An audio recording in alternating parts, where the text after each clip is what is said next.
Hi, Hi. welcome back. Guys, Arknights Endfield has way too little content and I'm unemployed and want to play the game for 7 hours a day or else it's empty and it sucks and it should EOS. Except it's not, and sarcasm aside already, what Endfield had in 1.2 and the start of 1.3 is a scheduling issue, and honestly, I'm not really worried about it anymore. Contingency Contract is one of the most amazing game modes I've ever played in a big 3D gacha game, without a doubt. Camille's story quest is on the level of Lavatane's story quest, and some might argue the cinematics, visuals, and music and everything put together makes it even better, which means that it's the new best character quest in any big gacha game for us Endfield players. I'm not gonna tell Wuthering Waves or Honkai Star players what they think, even though the games kinda don't have character quests anymore, technically. From now on, I am genuinely willing to give Endfield all the time in the world that they need, because the content that has been delivered in 1.3 is exactly what I wanted it to be. With Camille's story quest, Endfield has showed us that they perfected 3D storytelling and world building.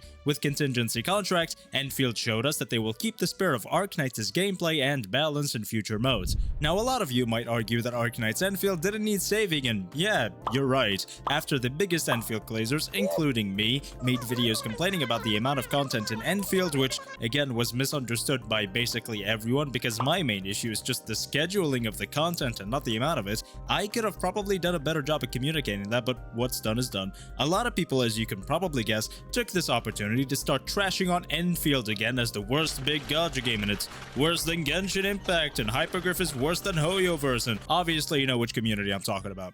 But patch 1.3 does really show us what Endfield is truly capable of instead of just being a potential game. It really did show the potential in both the story and the gameplay, and even though some people are still calling it potential game because, oh no, Contingency Contract is called an experimental operation, oh no, who cares, it's fun, what the hell are you talking about? Before 1.3, potential game was a meme that everyone parroted, even me, because it still hadn't showed me what I wanted from it. Everything I wanted from Endfield has been shown to me in 1.3.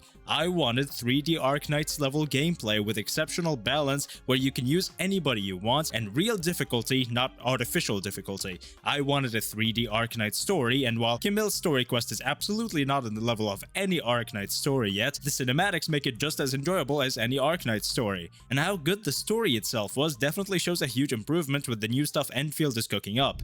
So let's start by talking about Contingency Contract. As I mentioned a couple times already, everything I wanted from Endfield was a 3D Arknights experience, and the gameplay part of it is presented to us by Contingency Contract. The most important thing this mode has done is how much it revived the community hype around the game. Because of the dead period without any content caused by the bad scheduling, hype around the game was extremely dead for a good week or two, even after 1.3 launched, and it lasted until Contingency Contract. And as soon as it dropped, that was all turned around completely. The community has never been more alive. Everybody's been interacting with each other, even more than when the game launched and everyone was exchanging factory tips. There's just no way anybody could argue that Endfield is dead or dying at this point, because they'd be smoking some prime grade copium. Contingency Contract is super balanced, super difficult, super FTP and casual friendly, because getting all rewards barely takes any time, and it has the same spirit as the OG's Contingency Contract, where they balance the entire mode around risk 20, where you can get all rewards, and everything above risk 20 is just uncharted land where none of Haimao, Light Zhong, Zhongli, Rua, or Ryan have any control. It's up to the community to explore this uncharted territory and figure out how to beat it, and if every Contingency Contract will be like this one, where we get most modifiers on week 1, then a few more on week 2, which I think is great, it will keep it super fresh for a much longer time than every CC iteration in OG Arknights. Again, as good as this CC is, it is technically experimental, so future CC risks may be completely diabolical. Now, as I mentioned in my previous video, I still very much enjoy game modes like the MOC and TOA in their respective games, and even though I find them fun, they are still fundamentally flawed modes that are the definition of Hoyo slot. Even Wuwa's TOA, whose players heralded it as so much better than HSR's MOC because everyone can beat it, even solo Danjin, keeps getting more and more HP inflation and character shilling, and honestly, that's not even a fault of Wuwa's. The only way you can make endgame content like this any more difficult is by increasing HP or completely removing the timer or cycle counter. I always expected this to happen. This way of making endgame content will never be done correctly. Or I guess more specifically, it is done correctly. It is just designed around the concept of HP inflation, power creep, and chilling new characters with the buffs. And this is sort of an issue for F2P players, but I also think these issues are way overblown by everyone who ever talks about them, including me in the past. The only real issue that's ever existed is character shilling, which makes playing these modes incredibly annoying for people with favorite characters, and also HP inflation in combination with the timers in these modes eventually phases out older characters, where only games that periodically buff older characters will give temporary fixes until they're eventually phased out again because of more HP inflation. But for F2P players, it's completely fine. These are no longer the days of Genshin Impact where F2P players are given 5 chicken and 2 primo gems every patch. I mean, that still kinda happens in Genshin, but in Wuthering Waves and Honkai Star Rail, players are given so much, and especially in Honkai Star Rail where we're given so many free 5 stars, that HP inflation no longer really matters for F2P players. Everyone can clear these modes as long as you just play the game. The F2P accessibility issue is completely overblown.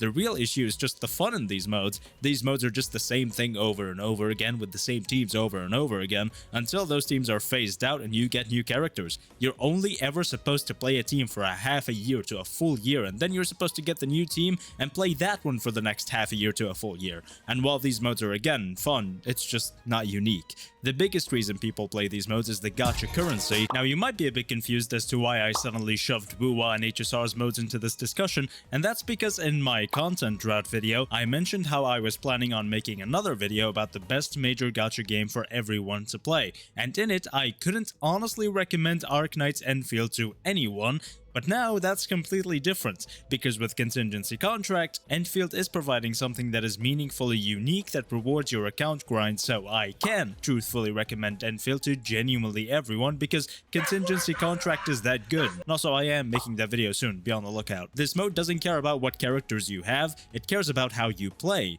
You pick the modifiers you want and you choose the characters that best fit these modifiers, and you can really pick anyone. You can solo Risk 42 with Last Right and solo Risk 25 with Catcher, for God's sake.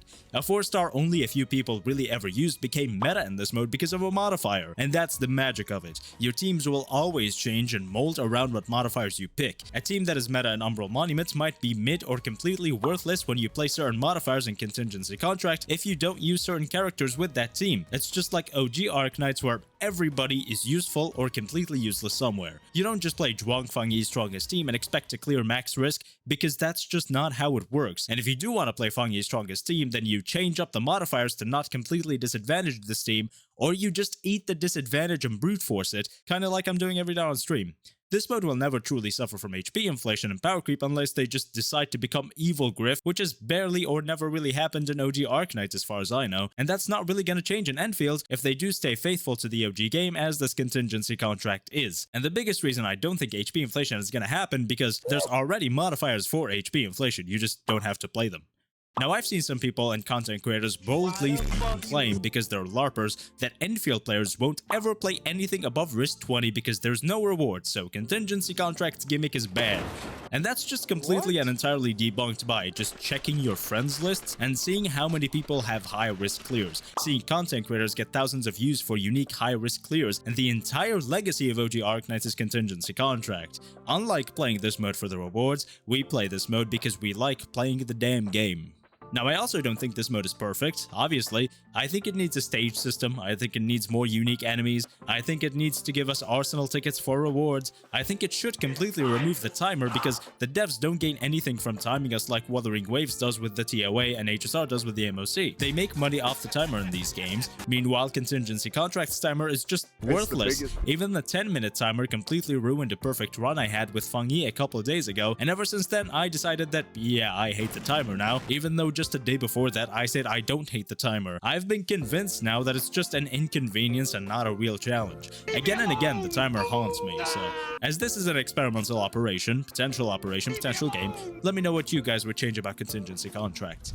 And now, instead of speaking your ear off about how great Camille's story is, I'll just discuss a little thing since the video is already long enough. At the start of 1.3, Mifu's story quest was just pretty alright. It was nothing special aside, again, from the cinematics and animations. I do wish it was a bit bit more grandiose, less predictable, and fit the endmen themselves more. During Mifu's story quest, endmen just felt like an afterthought rather than a central piece to the puzzle like they should be in a game like this. A lot of people complain about the endmen inserting themselves into these quests, and while I think it's pretty dumb to complain about the main character of the game being in an important quest like this, the devs should also be able to write the endmen in the quest well. They wrote the endmen in Camille's quest so much better, in fact they addressed it directly, definitely just as well as they wrote them in Lavatane's quest, which was previously, or maybe still, the best character quest in the game. While some people think that devs are mocking them with this line that addressed it, it's probably not that unless we keep getting the same issue in future quests, which means the devs aren't learning. Camille's quest was amazing, and the cinematics make me want to see more and more of what this game can make. I've never been this hyped for any story in any game as much as I was after finishing Camille's quest. And as usual, 1.4 looks absolutely amazing, but I already talked your ear off about it looking great in the last video, so it's gonna have a lot of factory, a lot of story, a lot of exploration, and hopefully it'll also have a lot of gameplay as we already have a couple teased modes. So let's see what happens. Thank you so much for watching. Make sure to like, comment, and subscribe for more content like this in the future, and join the Express Rank Discord server for a fun and lovely community to hang out with. Thank you again for watching, and I will see you next time.